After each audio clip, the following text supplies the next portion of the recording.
ఇటువంటి kit councillor అయిన 24వ ward kit గురించి ఇది బ్యాడ్గా అనుకోవద్దు. They how to real fact. నువ్వు నడుస్తున్న నిజ జీవితంలో చెప్పి ఏలైతే చూపిస్తున్నావు నీకు.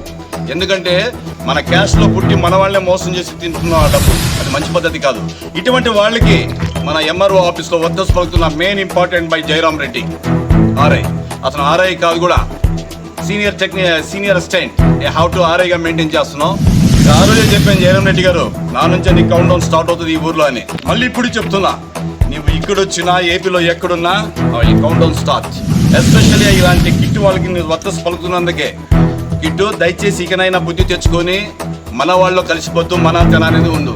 అంతేకాని నీ వల్ల పిల్లలు కూడా బ్యాట్ చేసావు చాలా మందికి. ఎందుకంటే ఆ క్యారెక్టర్ కూడా చెడిపోవడానికి కారణం నువ్వే అంటున్నారు. ఓకేనా? బాయ్.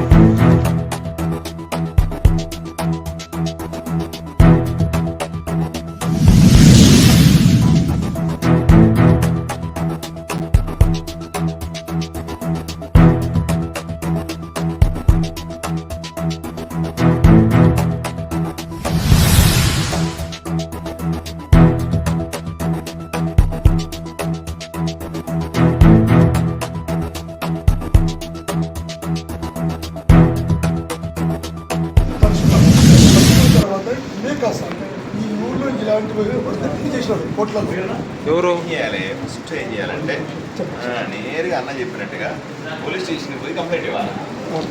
ముందు మీరు వెంటనే రేపే పోయి ఇటు ఇలా చేశాడు, ఎమ్మెల్యే ఇలా చేశాడు. సోమవారం స్పందన ఉంటుంది. అక్కడ నేను కూడా కూర్చొని ఉంటాను. ఆర్టీఓ ఉంటాడు, డిఎస్పీ ఉంటాడు, అందరూ ఉంటారు. ఆ కంప్లైంట్ ఇచ్చి ఎఫ్ఐఆర్ ఫైల్ చేస్తాం. దాన్ని తీసుకొని వచ్చి స్పందన కార్యక్రమం నాకు ఇవ్వాలి. అప్పుడు విచారణ చేస్తాం. చిన్న విషయం సార్, వాడు చెప్పిన వ్యక్తి ఇంకో 2-3 రోజుల్లో పేరు చెప్పిన వస్తారని రోజుకి 100-200 మంది వస్తూ ఉన్నారు. ఎవరు పెద్దనా? అదే నా దగ్గరికి చేసేవాడు, బీజేపీలోకి వస్తారన్న వాళ్ళందరూ కూడా వాడి ఎవరు అమలు కదా, రాజ్యం కాదు కదా. ఆలోచించి 2,50,000 మందిలో వందల మంది వచ్చి ఇస్తా ఉన్నారు. ఇప్పుడు నువ్వు చెప్పిన ఒక గిట్టు అని ఇవన్నీ చేసినాడు అన్నావు. సరే, మీకు అభ్యంతరం ఉంది, రైట్? సరేమ్మా, మీరు బాధితులు ఎవరన్నా ఉండి మీకు అన్యాయం జరిగితే చట్టపరంగా చర్యలు తీసుకుందాం, రైట్?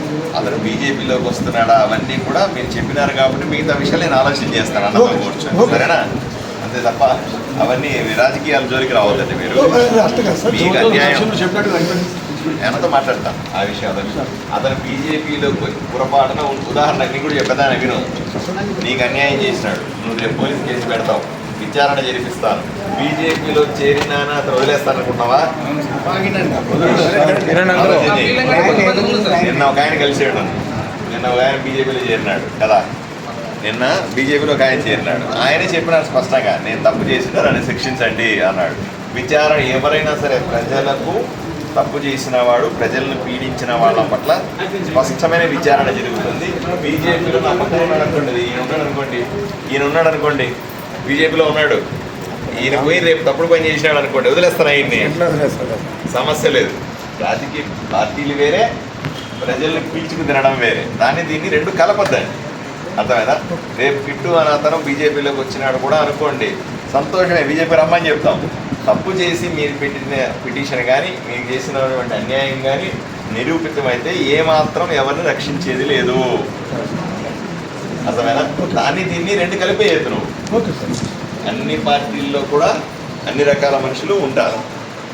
ఏమబ్బా, వాళ్ళు బీజేపీలోకి వస్తే వాళ్ళకి రక్షణ ఉంటుంది, వాళ్ళు దూరంగా ఉంటే వాళ్ళ మీద పడే వాళ్ళు ఏమైనా చేస్తాము. ఈ రెండు అబద్ధమే. తప్పు చేసిన వాడు తప్పనిసరిగా శిక్షించబడాల్సిందే, అర్థమైనా? నేను మంచివాడే ఎతికినాను అనుకో, ఈ ఊర్లో ఎవరన్నా కనబడతాడా? ఇప్పుడు నేను పట్టుకో, ఈ పెద్ద ఆయన మంచి ఆయన అంటే ఈయన మంచివాడు అంటాడు, ఆయన లేదు సార్ నీకు తెలియదు సార్ ఆయన ఒకప్పుడు ఏమో చేశాడు అంటాడు, అంటారన్నమ్మా. అట్లా మనిషిని ఎత్తుకుంటా పోతే మంచివాడు ఎక్కడ దొరుకుతాడు, చెడ్డవాడు ఎక్కడ పడతామండి నేను ఎలా ఉంది చెప్పు కదా. నువ్వు దయచేసి నీకు జరిగిన అన్యాయం మీద విచారణ చేయిస్తాను. నీకు అమ్మకి అక్కకి న్యాయం చేసే బాధ్యత నాది. మీరు మాట ఏమక్కలే, ఎవరి మీద ఒట్టి పెట్టాలి కదా, ఎవరిని ఒట్టు పెట్టనక్కర్లే. న్యాయం చేస్తావు. నువ్వు నేను చెప్పింది చేసుకుంటా పోతా ఉంటావు, న్యాయం ఆటోమేటిక్గా జరుగుతుంది. మీ పార్టీలోకి ఎవరు వస్తున్నారు వాళ్ళు వస్తున్నారు అని మాత్రం అవన్నీ మీకు రాజకీయాలకు సంబంధం పెట్టుకోవచ్చు. సరేనా? రైట్ ఏబ్బా? Thank you sir. అంతే. 4 సంవత్సరాల క్రితం గట్టిగా పో. పేద ప్రజల కోసం అప్పటి ప్రభుత్వం వైసీపీ ప్రభుత్వము భూసేకరణ కింద first Boya Suresh son of Ranganna door number వచ్చేసి 12/423 కంచిగారి వీధి. వీళ్ళు భూమి ఎంత పోయిందంటే ఆ రోజు సుమారుగా 13 లక్షల రూపాయల ప్రకారము సుమారు 6 ఎకరాల భూమి సేకరించబడినది వీళ్ళ ద్వారా. ఇది బోయ సురేష్ సేకరించబడిన తర్వాత కిట్టు అనే వ్యక్తి వచ్చి, అంటే he is councillor, present councillor 24th ward Kodalapeta వచ్చేసి, మరి ఆయనకి ఎవరు పురమాయించారో తెలీదు. ఆయన వచ్చి వీళ్ళతోన సుమారు 13 లక్షల రూపాయలు తీసుకున్నాడు బలవంతంగా. ఇవ్వము అంటే అప్పటి ఎమ్మెల్యే గారి పేరు చెప్పి మరియు పోలీసుల పేరు చెప్పి బెదిరించినారు. ఎందుకంటే దే ఆర్ ఇల్లిటరసీ, వాళ్ళకి చదువు లేదు కదా, కాబట్టి భయపడి ఇచ్చినారు. ఇదొకటి. నెంబర్ 2 వచ్చేసి ఇది number 1 sir, Boya Madhavi wife of Veeresh. House number 12/383 same Kanchigari వీధి. ఏం సార్, వీళ్ళు కూడా బిలాంగ్స్, వాళ్ళు కూడా పూర్ ఫ్యామిలీ. వాళ్ళ భూమి ఎంత పోయిందంటే ఆ రోజు అదే సేమ్ రేట్ ప్రకారము 5 ఎకరాలు పోయింది సార్. 5 ఎకరాలు పోతే దానికి గాను 13,50,000 రూపీ బలవంతంగా తీసుకున్నాడు. ఇది రెండవ. అవి ఎందుకు ఇవ్వాలి డబ్బులు అంట? కమిషన్ ప్రకారం. అయితే ఏమంటే ప్లీజ్ 1 minute, అది ఎక్కడ ఉండు చెప్పనండి. ఎవరు కొట్టారు? వాళ్ళు నా మగని కొట్టిస్తామని చెప్పినారు. నా మగడు వచ్చి నన్ను కొట్టి వాళ్ళంతా నా మగడు ఇప్పించినాడు. అంటే మీకు తెలుసమ్మా ఎందుకోసము? నాకు తెలిసి చేతి దొంగతనంగా అమ్ముకున్నారు నా మగడు. నేను పనిపోయింది. అంటే ముందస్తుగా ఏమన్నా మాట్లాడిన విషయం ఏమన్నా చెప్పారా? అంటే ముందస్తు ఏమన్నా మాట్లాడట్లా తెలీదు, లేదు వాళ్ళు. అది ఎక్కడ కేవలం అప్పట్లో 4-5 lakhs కంటే ఎక్కువ లేదు. వాళ్ళు ఏమన్నారు, ఈరోజు జగనన్న కాలనీ పునర్మా అంటూ 13,50,000 రూపాయలు మేము దాన్ని అక్వైర్ చేసినాం, కాబట్టి మీరు మాకు కమిషన్ ఇవ్వాల్సిందే అని ఒక వీక్నెస్ చేసుకుని. వాళ్ళు ఏమైనా భూమి అమ్మిచ్చినారా? అమ్మివ్వలే, గవర్నమెంట్ కూడా. ఆ రోజు మీకు తెలుసు ఆ విషయం, చెప్పాల్సిన అవసరం లేదు. అప్పటి గవర్నమెంట్ తీసుకునింది. వీళ్ళంతా వచ్చేసి ఆ గవర్నమెంట్ కార్యకర్తలు, కౌన్సిలర్, వీళ్ళకు ఆ విషయం తెలుసు మీకు. అది నెంబర్ 2 సార్. నెంబర్ 3 వచ్చేసి బోయ నాగరాజు తిక్కన్న, ఆయన వాళ్ళు కూడా సేమ్ సార్, 5,000 ఎకరాలు సేమ్ డబ్బు బలవంతంగా సేకరించుకున్నారు. ఇదొకటి. Number 4 Y Rangamma wife of Rangamma belongs scheduled caste. ఆమె కూడా సార్ 5 ఎకరాల 25 సెంట్లు. ఆమెతో కేవలము 6,50,000 తీసుకున్నారు. ఎందుకంటే సేమ్ క్యాస్ట్ అన్నమాట, ఎవరు కిట్టర్ వ్యక్తి పంతులు కాబట్టి తక్కువ తీసుకున్నారు. ఇది సార్ జరిగింది. ఇవన్నీ కూడా వాళ్ళు బలవంతంగా డబ్బులు తీసుకొని, ఇవి కాక ఈ యొక్క కిట్టువి కోట్లల్లో చేసినారు వాడు ఈ ఊర్లో. ఏది ఇలాంటి స్కామ్స్ అప్పటి ఎమ్మెల్యే గారి పేరు చెప్పుకొని భయప్రాంతం గురి చేయడము, డబ్బులు సేకరించడము, తీసుకోవడం, ఇట్లా కోట్లల్లో. స్వతహాగా ఆయన రిచ్ ఫ్యామిలీ, రిచ్ ఫ్యామిలీ, కోట్లలో ఆస్తి ఉంది. కోట్లలో ఆస్తి ఉన్న కూడా ఇలాంటి పేదవాళ్ళని మరింత డబ్బు దాహంతో మేము అడుగుకున్నాం సార్. మేము అంతటి ఇచ్చే పరిస్థితి లేదు, తక్కువ తీసుకున్నట్టే కూడా లేదు. మేము మా ఆయన్ని వాళ్ళతో పొడిపిస్తాం, వీళ్ళతో పొడిపిస్తామని బెదిరించి మా ఆయన నన్ను వచ్చి కొట్టడం. Number 5 sir Y Ramakrishna Bazarappa, house number 24/261 same వాడు, ఇటువాడే. అయితే వచ్చి ఎక్కడో పిల్లడు రామకృష్ణ, ఈ పిల్లడు వచ్చేసి ఇతను అన్న కావాలి ఆయనకి. దాన్ని ఆధారంగా చేసుకొని, ఇది బాగుంది సార్ లాజిక్, ఇది చేసుకొని వీళ్ళ యొక్క వీక్నెస్ ఆధారంగా చేసుకొని కాదర్ మొహిద్దీన్ గారి కుమారుడు బండి నిజాముద్దీన్, అతని పేరు మీద ఏదది జీపీ చేయించి నమ్మించి చేయించేసి, నిర్మల్ అంటే ఎవరు మన స్టార్ హాస్పిటల్ ఉంది కదా సార్, ఆమెకు అమ్మేసినారు. ఎందుకు అమ్మినారా? సెంట్ 6 లక్షల దాకా అమ్మినారు. ఎన్ని సెంట్స్? 4 సెంట్స్ అమ్మి ఈ జీపీ తీసుకెళ్ళి వీడు ఎవరు ఈ కిట్టు అనేవాడు అక్కడ 5 lakhs అడ్వాన్స్ తీసుకున్నాడు. 6 lakhs మింగేసినాడు. మింగేసి ఆ డబ్బు తిరిగి వెళ్ళదు, రిమైనింగ్ డబ్బు మాత్రం పుట్టింది.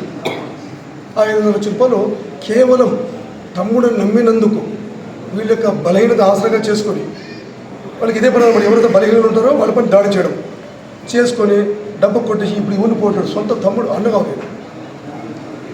ఇది సార్ వాళ్ళ యొక్క పరిస్థితి, వీళ్ళ దుస్థితి.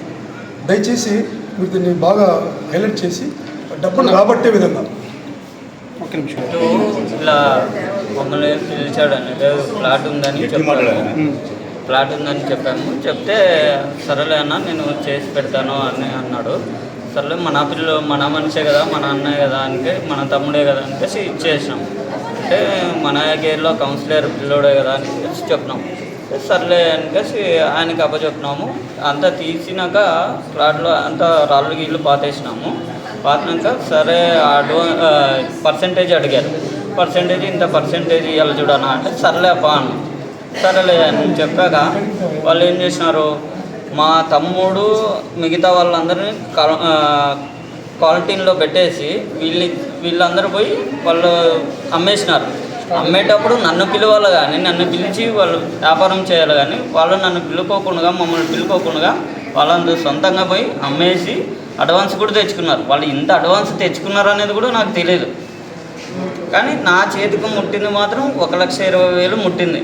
వాళ్ళు 6 లక్షలు అడ్వాన్స్ తెచ్చుకున్నారు అనేది నాకు తెలుసు. మళ్ళీ వాళ్ళ పక్కన ఉన్న వాళ్ళే నాకు చెప్పినారు, ఇంత తెచ్చుకున్నారని, ఇంతకు అమ్మున్నారు. అది మళ్ళీ అది ఎక్కువే అమ్మినారు. మాకు 6 లక్షల సెంట్ అని చెప్పినారు. కానీ వాళ్ళు ఎక్కువ అమ్ముకున్నారు. మళ్ళీ పర్సంటేజ్ అడిగినారు. మళ్ళీ దీంట్లో అమౌంట్ కట్ చేసినారు. మీకు ఇచ్చే అమౌంట్లో కూడా కట్ చేసినారు. మళ్ళీ అడగలేదా ఆయన పోయి కేసు? మేము అడిగాము ఒకసారి, నేను ఆల్రెడీ ఒకసారి అడిగాము. లేదు మేము పర్సంటేజ్ మాట్లాడినాము, పక్కనున్న వాళ్ళకి ఏమి ఇవ్వద్దండి అన్నారు. అంటే మేము ఇవ్వద్దండి అంటే వాళ్ళు వచ్చి మమ్మల్ని అడుగుతారు కదా, మీరు పర్సంటేజ్ మీరు ఇవ్వద్దండి అంటున్నారు. వాళ్ళు వచ్చి మా ఇంటికి వచ్చి అడుగుతున్నారు, మమ్మల్ని వచ్చి అడుగుతున్నారు. మేము ఏం చెప్పాలి వాళ్ళకి అని అంటే, లేదన్నా వాళ్ళకి ఏమి ఇవ్వదులే, నన్ను ఇచ్చుకుంటానులే అన్నాడు. మళ్ళీ వాళ్ళకి ఇచ్చాడో లేదో మనకి తెలియదు. మీ పేరు? రామకృష్ణ. యా ఏరియా మీది? కరోన్పేట. ఇప్పుడు ఎమ్మెల్యేని కలవడానికి ముఖ్య ఉన్న వాళ్ళందరూ నా వాళ్ళే. మేమంతా ఒకే వీధికి సంబంధించిన ఒకే కులస్థలం. ఇక్కడ ఎవరు బయట వాళ్ళు లేరు. Is my own people, is our people. But because ఈయన ఎవరు కిట్టు అన్న కౌన్సిలర్, 24 వార్డ్ కౌన్సిలర్, యాక్చువల్ వాళ్ళ మదర్ కౌన్సిలర్, ఆయన కాదు. కానీ హ్యావ్ మెయింటెనెన్స్ ఆఫ్ కిట్టు. పోతే ఇలాంటి అమ్మాయిల దగ్గర డబ్బులు తీసుకున్నారని విన్నాను కానీ నేను చూడలేదు. కానీ తీసుకోవడం మటుకు నిజం. పోతే కొన్ని ఫ్లాట్స్ ఇప్పుడు బ్లాక్ చేసి ఉన్నాడు ఆయన. ఎమ్మెల్యే చెప్పినా ఇవ్వట్లేదు, జయరామ్ రెడ్డి చెప్పినా ఇవ్వట్లేదు, ఎంఆర్ఓ చెప్పినా ఇవ్వట్లేదు. ఎవరు అడిగినా కూడా ఇస్తాను, చూస్తాను, రేపిస్తాను, ఇలా రోజులు గడుస్తూ వాళ్ళందరూ ఒడ్డిగేసాడు. పైగా ఇప్పటిదాకా కూడా ఆయన దగ్గర పెట్టుకున్నాడు. అవి గవర్నమెంట్ ఇచ్చిన ప్లాట్స్, నీ ఇండివిజువల్ ప్రాపర్టీ కాదు, మీ గ్రాండ్ ఫాదర్ ప్రాపర్టీ కాదు మీ ఇంట్లో పెట్టుకోవడానికి. The how to distribute first of all. నువ్వు ముందు డిస్ట్రిబ్యూట్ చేయి, నీతో పెట్టుకోవడానికి స్టే చేయడానికి అవకాశం లేదు. పోతే ది కన్సిడర్ అండ్ శోభా రాణి గారు ఉన్నారు. Shobha Rani 23 ward, 24th. ఆమెను అంతా ఒక లిస్ట్ ఉంటుంది. అది ఇవాళే నా దృష్టికి వచ్చింది. పెద్ద లక్ష్మణ, రామయ్య, ముని, వీళ్ళు ఫ్లాట్స్ 2,100 రూపీస్ పే చేశారు. వీళ్ళు ఆల్రెడీ వాళ్ళ నెంబర్ ఉంది. అయినా సరే స్ట్రకప్ చేసి ఉంచాడు. ఎందుకు ఉంచాడో అర్థం అవ్వట్లేదు. అలాగే కొన్ని జయరామ్ రెడ్డితో కమ్మండి చాలా ప్లాట్లు సేల్ చేశారని విన్నాను. పైగా ఈ ఎమ్మెల్యే గారి అడవుల్లో మా బిజీలో మేము ఉంటే ఈ జయరామ్ రెడ్డి ఇంట్లో కూర్చొని కూడా కొన్ని ప్లాట్స్ డిస్ట్రిబ్యూట్ చేస్తున్నాడు ఓల్డ్ డేట్ చేసి. ఆల్రెడీ ఐ విల్ ఇన్ఫార్మ్, మీకు అవసరం కొంత టైం ఇస్తా, ఐ విల్ ప్రూఫ్ ఇట్. ముఖ్యంగా కిట్టు చేసే క్యారెక్టర్ కానీ, కిట్టు చేసే పనులు కానీ మా కులస్తులు ఎవరు యాక్సెప్ట్ చేయరు. దే హౌ టు, ఎవరికైనా మీకు ఇష్టమేనా? All our fellows are rejected. కానీ కులంలో పుట్టి కులంలో పెరిగి నీకు ఏదో కౌన్సిలర్కి ఒక అవకాశం ఇస్తే ఇలాంటి పనులు చేయడం న్యాయం కాదు. నీకు ఉండొచ్చు, అఫ్కోర్స్ నీ కోర్టులో వస్తుంటే your personal, I'm never care it all. నీకు ఒకటికే కదా డబ్బు హోదా ఉన్న ప్రతి ఒక్కరికి ఉంది. వేషాల దగ్గర వేయాలి. ఇలాంటి పనులు అమాయకులతో చేయడం, పట్టాలు తీసుకొని ఇంట్లో పెట్టుకోవడం నీకు ఒకటికే తెలుసా? ఎలా వసూలు చేయాలో, ఎలా బయట తీసుకోవాలో నాకు తెలుసు. యాజ్ ఏ పార్థ సారథి గారి దగ్గర కూర్చొని, ఎంఆర్ఓ దగ్గర కూర్చొని ఈ సెటిల్ చేసి ఈ ప్లాట్స్ అన్ని సెటిల్ చేస్తానని నేను ప్రామిస్ చేస్తున్నాను. షూర్, డెఫినెట్గా. ఎవరైతే తప్పు చేస్తారో వాళ్ళు ఈ విషయాలు ఖచ్చితంగా. ఓకే, అలాగే maybe special requested of MLA Partha Sarathi గారికి నేను చెప్తున్నా ఏంటంటే, ప్రతి పార్టీ రావచ్చు, జాయిన్ అవ్వచ్చు, కాదను. That is individual your party. Party అయిన తర్వాత ప్రతి ఒక్కరు రావచ్చు, పోవచ్చు, ఎవరు ఉండదు. కానీ ఇలాంటి వాళ్ళని తీసిన ముందు యూ ఫిల్టరైజ్, వెరిఫై చేయండి, స్ట్రీట్లో వెళ్ళండి, ఈయన క్యారెక్టర్ ఏంటి, ఈయనేంటి, ఒకవేళ పదవి ఇస్తే వీళ్ళు న్యాయం చేయగలరా లేదా. అటువంటి జెన్యున్ పర్సన్ యూ టేక్ అని ఇమీడియట్లీ. పార్టీలు ఏ పదవి అని ఇవ్వండి, కొనసాగుతారు. కానీ ఇటువంటి వాళ్ళని యాక్సెప్ట్ చేయదని స్పెషల్గా రిక్వెస్ట్ చేస్తున్నాం మా క్యాస్ట్ తరఫున, అందరి తరఫున. ఓకేనా?